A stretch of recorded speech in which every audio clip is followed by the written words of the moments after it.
और उसकी सहायता से सर हमारे पास हैंडल रोबोट्स अभी तो सर इस तरह का है, हमारे पास हैंडल रोबोट्स भी आ रहे हैं, उसको लेके आप पूरा कंट्रोल कमांड में कनेक्ट कर सकते हैं। जो रेफरेंस पॉइंट से जी वो मैं बुला रहा था बेच दिंदी भी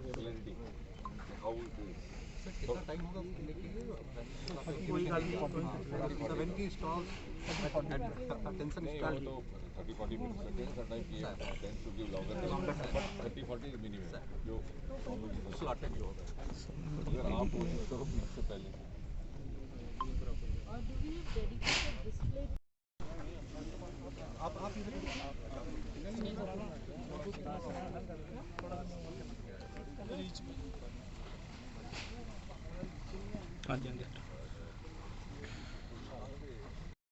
सर आप यहाँ पर दारे हैं। जैसा कि आप जानते हैं कि प्रधानमंत्री जी का दौरा है 24 अप्रैल को, तो यही सभा स्थल रहेगा।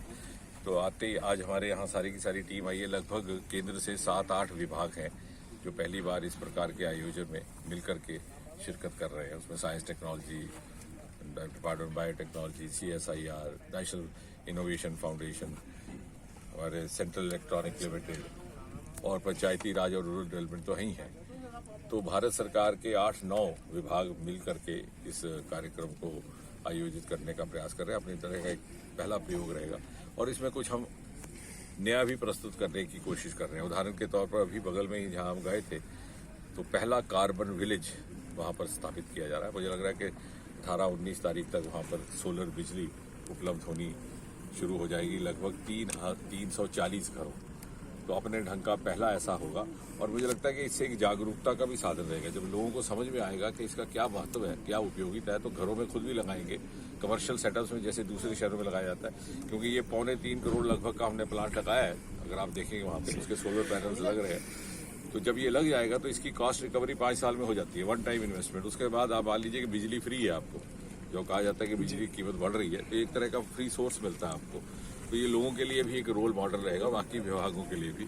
और उसके अतिरिक्त यहाँ पर हेलीपैड से लेकर के लगभग 70 स्टॉल लगाने का हमारा इस तरह से योजना है, जिसमें से 30 स्टॉल लगभग विज्ञान के साथ संबंधित होंगे, नवाचार के साथ संबंधित, कृषि और ग्रामीण विकास में क्या क्या नई टेक्नोलॉजी इस समय देश भर में उपलब्ध है और विशेषकर इस क्षेत्र के साथ उसके संदर्भ में उसकी क्या उपयोगिता है। उदाहरण के तौर पर purple revolution, lavender, aroma mission, उसका जन्म जम्मू कश्मीर से हुआ। IIIM के डायरेक्टर भी हमारे साथ हैं, डॉक्टर रेड्डी। ये सारे अधिकारी और उच्च वैज्ञानिक विशेषकर इसी के कार्यक्रम के लिए यहाँ जम्मू में कैंप किए हुए हैं। उसका क्या महत्व है, किस प्रकार से किसान की आमदन दुगनी तिगनी की जा सकती है। इसके अतिरिक्त ड्रोन, आपने देखा, ड्रोन लैंड मैपिंग के लिए भी रहेगा, जो हमारा एक स्वामित्व कार्यक्रम है वो भी है। और सर्वे जनरल इंडिया भी हमारे साथ आए हुए हैं, इनका भी एक कार्यक्रम है, उनकी स्कीम है। उसके अतिरिक्त कृषि में किस तरह से किसान कम कीमत से कम समय लगाए हुए अपनी आमदन बढ़ा सकता है, मात्र ड्रोन का उपयोग करके। ड्रोन एक ही वक्त में सिंचाई भी कर देगा पानी की, उसी एक ही साथ कीटाणु नाशक दवाइयां जिसे कहते हैं पेस्टिसाइड्स, उसको भी छिड़क देगा।